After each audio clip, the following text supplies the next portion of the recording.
सन 1959 में भारत मुंबई में भारतीय नौसेना अधिकारी रुस्तम पावरी एक मिशन के बाद अचानक अपने घर लौटते हैं। वह देखते हैं कि उनकी पत्नी सिंधिया घर पर नहीं है और उसके व्यवहार में बदलाव आया है। कुछ खोजबीन करने के बाद उन्हें पता चलता है कि सिंधिया का अफेयर विक्रम मखीजा नामक एक अमीर और ताकतवर बिजनेसमैन के साथ चल रहा है।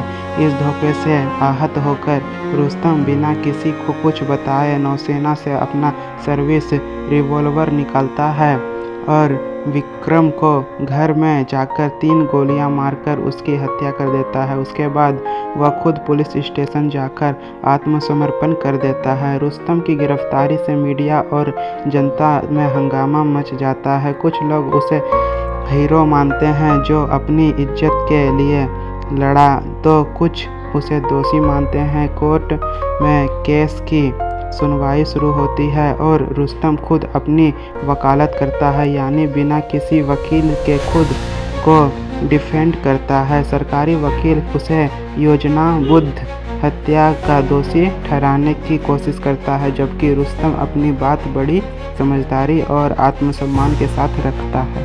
रुस्तम कोर्ट में बताता है कि विक्रम ने न केवल उसकी पत्नी को भड़काया बल्कि नौसेना में भ्रष्टाचार और रक्षा सौदों में भी शामिल था। रुस्तम के पास कुछ ऐसे सबूत होते हैं जो दिखाते हैं कि विक्रम देशद्रोही गतिविधियों में लिप्त था।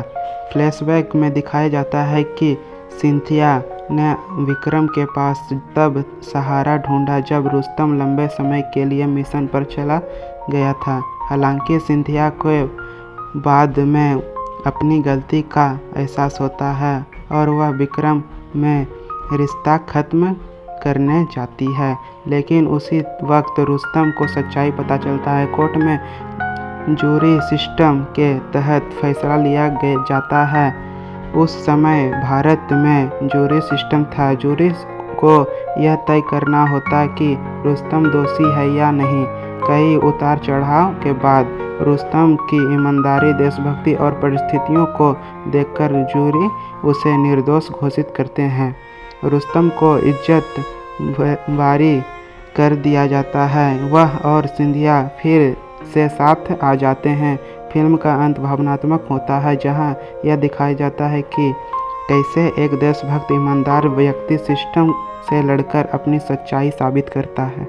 रुस्तम एक कोर्ट रूम ड्रामा और देशभक्ति से भरी कहानी है, जिसमें रोमांच, भावनाएं और सच्चाई की लड़ाई है। यह फिल्म 1959 के मशहूर के.एम. नानावटी केस पर आधारित है, जिसने भारत के कानून और मीडिया की दिशा को बदल दिया था।